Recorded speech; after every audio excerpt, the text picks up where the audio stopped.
എല്ലാവരെയും പുതിയ വാർത്തയിലേക്ക് ഞാൻ സ്വാഗതം ചെയ്യുകയാണ്.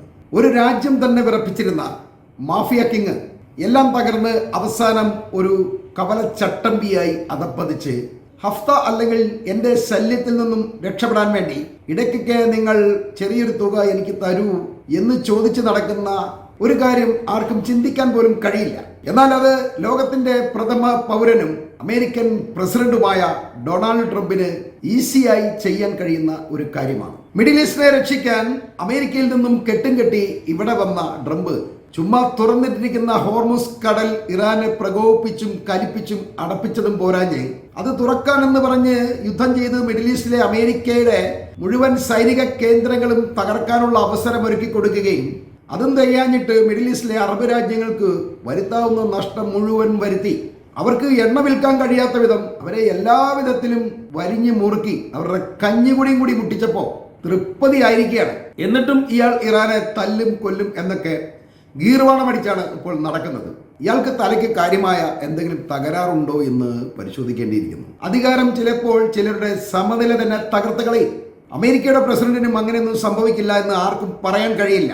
പരസ്പര വിരുദ്ധമായ കാര്യങ്ങൾ പറയുകയും പ്രവർത്തിക്കുകയും ചെയ്യുന്നത് ഒരു അമേരിക്കൻ പ്രസിഡന്റിന് ഒരിക്കലും യോജിച്ച കാര്യമല്ല എന്ന് നമ്മൾ ഓർക്കണം. ഹോർമുസിൽ ഇറാനെ തല്ലിത്തോൽപ്പിക്കാൻ കഴിയില്ല എന്ന ബോധ്യം ട്രംപിനുണ്ടായതോടെ എന്നാൽ ഇനി അതുവഴി പോകുന്ന കപ്പലുകളെ മുഴുവൻ പിടിച്ചു വെച്ച് കിട്ടുന്ന കാശും കൂടി വാങ്ങിച്ചെടുക്കാം എന്ന ലക്ഷ്യത്തോടെ ഈ പ്രഥമ പൗരൻ ഹോർമുസ് കവലച്ചട്ടമ്പിയാകുന്ന ഒടിവിദ്യ നമ്മൾ അറിയേണ്ടതുണ്ട്.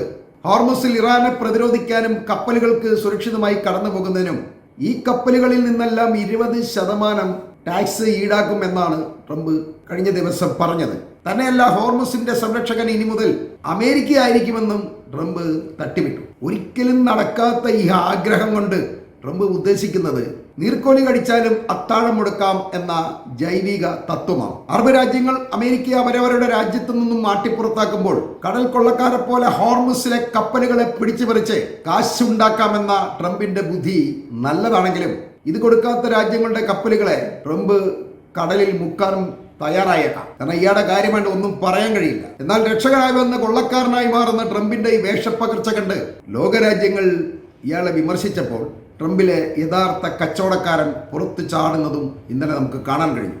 അത് മിഡിൽ ഈസ്റ്റ് രാജ്യങ്ങൾ അമേരിക്കയെ അകറ്റി നിർത്തുകയും ഇറാനെ ഭയന്ന് അമേരിക്കൻ സൈനിക കേന്ദ്രങ്ങൾ ഇവിടെ നിന്ന് മാറ്റണമെന്ന് നിർദ്ദേശിക്കുകയും അമേരിക്കയുടെ സംരക്ഷണം ഇനി ആവശ്യമില്ലെന്ന് പറഞ്ഞ് ഈ മേഖലയിൽ നിന്നും ഓടിച്ചുവിടാൻ ശ്രമിക്കുകയും ചെയ്യുന്നതിനാൽ അമേരിക്കയുടെ സാമ്പത്തിക നട്ടെല്ല് ഇപ്പോൾ ഏതാണ്ടൊക്കെ പൊട്ടി തകർന്നിരിക്കുകയാണ്. ഇതിനെ മറികടക്കാനാണ് കപ്പലുകളിൽ നിന്നും 20% പണം ഈടാക്കുമെന്ന ഭീഷണി ട്രംപ് മുഴക്കിയത്. ഇത് ഈ ഹോർമുസിൽ അമേരിക്കയ്ക്ക് നേരിടുന്ന സുരക്ഷാ ചെലവ് പങ്കിടാനുള്ള നിർദ്ദേശമായിട്ട് ചിലർ കാണുമ്പോൾ മറ്റു ചിലർ അന്താരാഷ്ട്ര ജലപാതയ്ക്ക് ഇത്തരത്തിലൊരു ഫീസ് ഈടാക്കുന്നത് നിയമപരമായും രാഷ്ട്രീയമായും വളരെ തെറ്റാണെന്നും ചൂണ്ടിക്കാണിക്കുന്നുണ്ട്. അപ്പോഴാണ് ട്രംപ് പറയുന്നത് 20% ടാക്സ് ഞാൻ ഈടാക്കുന്നില്ല, പകരം മിഡിൽ ഈസ്റ്റ് രാജ്യങ്ങൾ അമേരിക്കയിൽ വൻ നിക്ഷേപം നടത്തിയാൽ മാത്രം മതി എന്നാണ് ട്രംപ് പറഞ്ഞത്. അപ്പോൾ ഇയാളുടെ ലക്ഷ്യം ഇത് തന്നെയാണ്. ഈ മിഡിൽ ഈസ്റ്റ് രാജ്യങ്ങളിൽ നിന്നും വലിയ നിക്ഷേപം അമേരിക്കയിലേക്ക് കൊണ്ടുവരണം. അങ്ങനെ അയാൾക്കൊന്ന് നേരെ നിൽക്കണം. ഇനി ഇവരിൽ നിന്നും സംരക്ഷണ പണമൊന്നും കിട്ടിയില്ലെങ്കിൽ പോലും ഈ കാശ് ഏതെങ്കിലും കാരണം പറഞ്ഞ് അവിടെ പിടിച്ചു വെച്ചാൽ മതി. ഇതിനുള്ള തന്ത്രമാണ് ട്രംപ് ഇപ്പോൾ പ്രയോഗിക്കുന്നത്. ഇങ്ങനെ കാശുണ്ടാക്കാനുള്ള എല്ലാവിധ തറക്കളികൾക്കുമുള്ള വേദിയായിട്ടാണ് ഈ ഗൾഫ് യുദ്ധത്തെ ട്രംപ് ഇപ്പോൾ ഉപയോഗിച്ചു വരുന്നത് എന്ന് നമ്മൾ മനസ്സിലാക്കണം. അല്ലാതെ ഗൾഫിൽ ഈ പറയുന്ന പ്രശ്നങ്ങളൊന്നുമില്ല. ഇത് ട്രംപിന്റെ മാത്രം കളിയാണ്. ഈ യുദ്ധം ആഗോള ഷെയർ മാർക്കറ്റിനെ വല്ലാതെ ബാധിച്ചിട്ടുണ്ട് എന്നും ട്രംപിന് അറിയാം. അതുകൊണ്ട് തന്നെ ഈ ഷെയർ മാർക്കറ്റിനെയും എണ്ണവിലയും ഒക്കെ ഉയർത്താനും താഴ്ത്താനുമായിട്ടുള്ള ഒരു ലിവറായിട്ടാണ് അയാൾ ഇപ്പോൾ ഗൾഫ് യുദ്ധത്തെ ഉപയോഗിച്ചു വരുന്നത്. ഇത് മനസ്സിലാക്കിയിട്ടാണ് ഒമാന്റെ വിദേശകാര്യ മന്ത്രിയായ ബദർ അൽ ബുസൈദി പറയുന്നത്, ഇറാനെ നിയന്ത്രിക്കുക അല്ലെങ്കിൽ പ്രതിരോധിക്കുക എന്ന് പതിറ്റാണ്ടുകളായി പറഞ്ഞുകൊണ്ടിരിക്കുന്ന ഒരു കാര്യം ഒരു വലിയ നുണയെ അടിസ്ഥാനപ്പെടുത്തിയുള്ളതാണ് എന്നാണ്. ഇറാൻ ഭീഷണി എന്ന മറ ഉപയോഗിച്ചുകൊണ്ട് മിഡിൽ ഈസ്റ്റിനെ യുഎസിന്റെ സൈനിക കേന്ദ്രങ്ങളാക്കുകയാണ് അവർ ചെയ്തിട്ടുള്ളത്. ഇതുകൊണ്ട് തന്നെ ഈ മേഖലയിൽ അമിതമായ പ്രതിരോധ ചെലവാണ് ഇപ്പോൾ ഉണ്ടായിക്കൊണ്ടിരിക്കുന്നത്. എല്ലാ രാജ്യങ്ങളും വലിയ തോതിലാണ് അമേരിക്കയ്ക്ക് പണം നൽകിക്കൊണ്ടിരിക്കുന്നത്. ഇത് അമേരിക്ക സംരക്ഷണ പണം എന്നൊക്കെ പറഞ്ഞുകൊണ്ടാണ് വസൂലാക്കുന്നത്. അതാണ് ഈ വേണ്ട എന്നൊക്കെ പല രാജ്യങ്ങളും ഇപ്പോൾ ആവശ്യപ്പെടുന്നത്. എന്നാൽ ഈ പ്രതിരോധ പണം നൽകിയിട്ട് പോലും അതൊന്നും ഫലപ്രദമല്ലെന്ന് ഇപ്പോൾ തെളിഞ്ഞിരിക്കുകയാണ്. വെറുതെ അമേരിക്ക കാശും കൊണ്ട് പോകുമെന്നല്ലാതെ അവരെ സംരക്ഷിക്കാനോ അവർക്ക് നഷ്ടം വരുത്താതിരിക്കാനോ ഒന്നും അമേരിക്കയ്ക്ക് കഴിയുന്നില്ല. അമേരിക്ക ഉൾപ്പെടെ ഇറാന്റെ തല്ല് മേടിച്ചുകൊണ്ടിരിക്കുകയാണ്. ഇറാനെയോ ഇറാന്റെ വളർച്ചയോ തടയാൻ ഈ ശക്തിക്ക് ഇതുവരെ കഴിഞ്ഞിട്ടില്ല എന്നുള്ളതാണ് യാഥാർത്ഥ്യം. അതുകൊണ്ട് ഈ മന്ത്രി പറയുന്നത് ഇറാൻ ഉൾപ്പെടെയുള്ള എല്ലാ ഈ അറബ് രാജ്യങ്ങളെയും ഉൾക്കൊള്ളിച്ചുകൊണ്ട് അല്ലെങ്കിൽ അവരെ സഹകരിപ്പിച്ചുകൊണ്ട് നമ്മളെല്ലാവരും കൂടി സ്വയം ഒരു സുരക്ഷാ ചട്ടക്കൂട് ഉണ്ടാക്കുന്നതാണ് നല്ലതെന്നാണ്. 45 വർഷമായി ഇറാനെ മാറ്റി നിർത്തിയ എല്ലാവരും തന്നെ ഇറാന്റെ വളർച്ചയുടെ യാഥാർത്ഥ്യം ഇപ്പോൾ അംഗീകരിക്കുന്നുണ്ട് എന്നും ബുസൈദി പറയുന്നുണ്ട്. അതോടൊപ്പം മിഡിൽ ഈസ്റ്റിന്റെ സുരക്ഷയുടെ യഥാർത്ഥ ഭീഷണി ഇറാനല്ല, മറിച്ച് അത് ഇസ്രായേലാണെന്നാണ് ഇദ്ദേഹം തുറന്നു പറയുന്നത്. ഇക്കാലം അത്രയും ഒരു അറബ് രാഷ്ട്രങ്ങളും വ്യക്തമായ കാര്യം പറഞ്ഞിട്ടില്ല. മാർക്കെല്ലാം പേടിയാണ് അമേരിക്ക ഇസ്രായേലിലേക്ക്. അതുകൊണ്ട് ആരും മിണ്ടാതിരിക്കുകയാണ്. ട്രംപ് അവിടുന്ന് വരുമ്പോൾ ഏതാണ്ട് വലിയ തങ്ങൾ വരുന്ന പോലെ സ്വീകരിച്ചാനയിച്ച് അയാൾക്ക് വിമാനമൊക്കെ കൊടുത്ത് കാശും കൊടുത്ത് അടിച്ച് പൊളിച്ചാണ് പറഞ്ഞു വിടുന്നത്. അതെല്ലാം അമേരിക്ക ഈ മിഡിൽ ഈസ്റ്റ് രാജ്യങ്ങളെയൊക്കെ രക്ഷിക്കുമെന്ന് കരുതിയാണ് ഇവരിങ്ങനെ ചെയ്തുകൊണ്ടിരുന്നത്. പക്ഷേ യുദ്ധം വന്നോടെ ഇതെല്ലാം പൊളിഞ്ഞു. അമേരിക്ക വെറും കടലാസ് കൂലിയാണ് എന്ന് ഇവർക്ക് വ്യക്തമായിട്ടുണ്ട്. അമേരിക്ക വെറും ഇസ്രായേലിന്റെ നിർദ്ദേശം അനുസരിച്ച് മാത്രം പെരുമാറുന്ന ഒരു രാജ്യമാണെന്ന് ഇപ്പോൾ ഇവർക്ക് മനസ്സിലായിട്ടുണ്ട്. ഇസ്രായേൽ നിർദ്ദേശിക്കുന്ന അനുസരിച്ചാണ് ഈ പാശ്ചാത്യ ശക്തികൾ മുഴുവൻ മിഡിൽ ഈസ്റ്റിലെ അറബ് രാജ്യങ്ങളോട് ഇടപെടുന്നത്. അതുകൊണ്ട് എല്ലാവരും ഇനി ഇറാനിൽ നിന്നും ശ്രദ്ധ തിരിച്ചുകൊണ്ട് ഇസ്രായേലിലേക്കും വാഷിംഗ്ടണിലേക്കും മാറുന്നതാണ് നല്ലത് എന്നാണ് ഇദ്ദേഹം ഈ അറബ് രാഷ്ട്രങ്ങളോട് ഉപദേശിക്കുന്നത്. ഇവന്മാരെയാണ് സൂക്ഷിക്കേണ്ടത്, ഇവന്മാരാണ് നമ്മളെ നശിപ്പിക്കുന്നത് എന്നാണ് ഈ മന്ത്രി തുറന്നു പറയുന്നത്. അടിയന്തരമായി മിഡിൽ ഈസ്റ്റിൽ 8 രാജ്യങ്ങൾ ഒരു പുതിയ സമഗ്ര സുരക്ഷാ ചട്ടക്കൂട് ഉണ്ടാക്കേണ്ടതുണ്ട് എന്നും ഇദ്ദേഹം ആവശ്യപ്പെടുന്നുണ്ട്.